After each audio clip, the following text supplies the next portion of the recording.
Start. महोदय, पिछले कुछ वर्षों में सभी राजनीतिक दल किसी न किसी तरह से जनता से दूर हो गए हैं विराम। आज हम और आप दोनों को अपनी जड़ों को फिर से जमाना होगा विराम। जनता से प्रेरणा लेनी होगी विराम। हमें जनता की आकांक्षाओं, उसकी मांगों और उसकी आवश्यकताओं के अनुसार चलना होगा विराम। अपने देश के विशाल आकार के कारण यह बहुत बड़ा काम है, लेकिन उस आदमी के लिए कुछ भी असंभव नहीं जिसने कुछ करने के लिए कमर कस ली हो विराम। कुछ देशों में लोग चढ़ने के लिए पहाड़ों की ऊंची से ऊंची चोटियों की तलाश में रहते हैं ताकि उनके मन और काम की चुनौतियों का समाधान हो सके विराम। कुछ दूसरे छोटी छोटी नावों में सागरों और महासागरों को पार करने के लिए निकल पड़ते हैं विराम।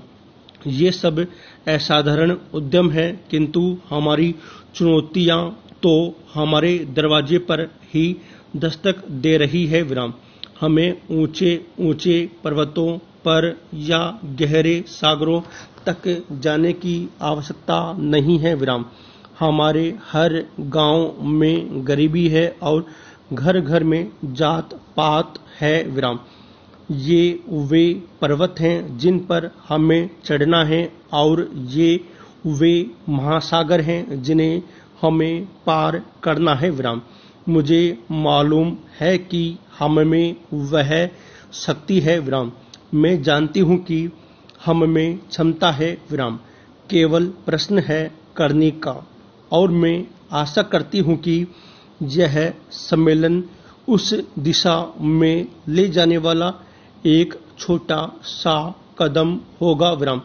आदमी के चंद्रमा पर पहुंचने के बाद किसी ने कहा था कि वह कदम रखने वालों के लिए छोटा सा कदम है, किंतु मानव जाति के लिए बहुत बड़ा कदम था।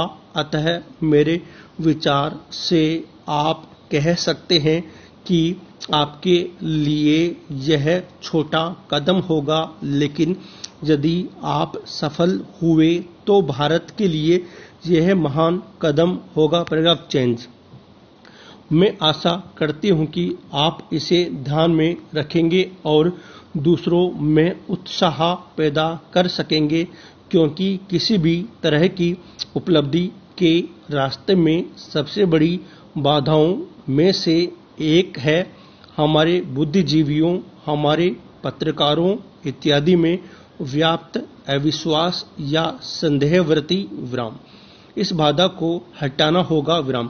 हमें अपने उत्साह को पुनः स्थापित करना होगा और उससे उत्पन्न होगा वह साहस, धैर्य और संकल्प शक्ति जो उन बहुत सी चीजों को प्राप्त करने के लिए आवश्यक है जो हमें प्राप्त करनी ही चाहिए विराम। जब कभी राजनीतिक जीवन और बौद्धिक जीवन में निकट का संबंध रहा है तो दोनों को लाभ पहुंचा है। Paragraph change. सभापति महोदय, जो रिपोर्ट मद्य निषेध के संबंध में सदन के सामने प्रस्तुत हुई है, मैं उसके संबंध में अपने विचार रखने जा रहा हूं विराम। इस रिपोर्ट के दो भाग हैं। इन दोनों भागों में बहुत सी बातों का वर्णन किया गया है। बहुत सारी विवेचना इस रिपोर्ट के अंदर है विराम। मैं इसके विस्तार में जाना नहीं चाहता हूं, लेकिन कुछ ठोस और विशेष बातें आपके सामने रखना चाहता हूं विराम। पहली बात तो यह है कि क्या नशाबंदी हमारे लिए आवश्यक है विराम। क्या यह आवश्यक है कि हम मद्यपान न करें विराम। इस पर ध्यान देने से आपको पता चलेगा कि जो भी काम हम अपने हाथ में लेते हैं, चाहे वह खेती का हो, व्यापार का हो या यांत्रिक युग और विज्ञान का हो, उसके लिए आवश्यक है कि आदमी का मस्तिष्क ठीक तरह से काम करे। विराम। अगर मस्तिष्क का संतुलन बिगड़ जाता है तो वह उसको ठीक तरह से कर नहीं सकता। विराम। और यह शराब एक ऐसी चीज है जो कि व्यक्ति के मस्तिष्क का संतुलन खो देती है। विराम। इसलिए हमारे देश में हमारे नेताओं ने यह आवश्यक समझा था कि अगर इस देश में सामाजिक और आर्थिक जीवन का संतुलन ठीक रखना है, लोगों को किसी चीज का ज्ञान देना है, किसी चीज को उन्हें सिखलाना है, तो उसके लिए आवश्यक है कि इंसान का दिमाग ठीक रहे और इसलिए नशाबंदी का होना बहुत ही आवश्यक है। विराम। इस बात का प्रचार स्वतंत्रता के पहले और बाद में भी किया गया। विराम। यदि हम धार्मिक ग्रंथों को देखें, हिंदू धर्म के वेद तथा शास्त्रों को देखें, ईसाइयों की बाइबल को देखें या मुसलमानों की पवित्र कुरान को देखें, तो किसी ग्रंथ में भी इस प्रकार की विचारधारा नहीं है कि आदमी शराब पिए। Paragraph change. हर स्थान पर इसका खंडन किया गया है। विराम। सभी महापुरुषों ने, चाहे वे लोकमान्य तिलक हो या महात्मा गांधी जी हो, जो कि इस देश के सामाजिक और राष्ट्रीय जीवन के लिए अग्रसर थे, उन्होंने भी इस बात का खंडन किया है और कहा है कि नशा इंसान के लिए कोई अच्छी चीज नहीं है और इसलिए इसका उपयोग नहीं करना चाहिए। विराम। मैं आपके द्वारा इस सदन का ध्यान दिलाऊंगा कि शराबबंदी को जहां जहां भी ढील दी गई है, वहां पर देखने से पता चलता है कि हालत कितनी खराब हुई है। Paragraph change. सभापति महोदय, शराब पीने से शारीरिक हानि और आर्थिक हानि तो होती ही है। विराम।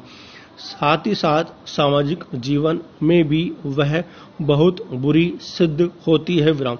जहां पर नशाबंदी खुल गई है, मुझे पता है कि महाराष्ट्र और आंध्र के कुछ ऐसे हिस्से हैं जहां पर शराबबंदी लागू नहीं है, वहां पर दिन दिन अपराध बढ़ते जा रहे हैं। Paragraph change. मान्यवर, इस अनुदान पर जब हम विचार कर रहे हैं तो हमारे सामने 3 परिस्थितियां हैं। नक्सलवादी किसान विद्रोह, देश के अनेक भागों में अकाल की काली छाया और आंदोलनों की बढ़ती हुई लहर। विराम। मैं निश्चित रूप से कह सकता हूं कि सरकार की अब तक की खाद्य नीति और कृषि नीति असफल सिद्ध हुई है। विराम। इसका मूल कारण क्या रहा? प्रश्नवाचक चिन्ह। कारण केवल एक रहा है कि क्रांतिकारी भूमि सुधार अब तक 55 वर्ष के अंदर ही नहीं किए जा सके, जबकि स्वतंत्रता प्राप्ति के 5 वर्ष में वे कर दिए जाने चाहिए थे। इसलिए हम इस क्षेत्र में अब तक असफल सिद्ध हुए हैं। विराम। राष्ट्रीय स्वतंत्रता और संग्राम के जमाने में सबसे आकर्षक नारा हिंदुस्तान के करोड़ों मानवों को, किसानों को दिया गया था, यानी जमीन उनको दी जाए जिन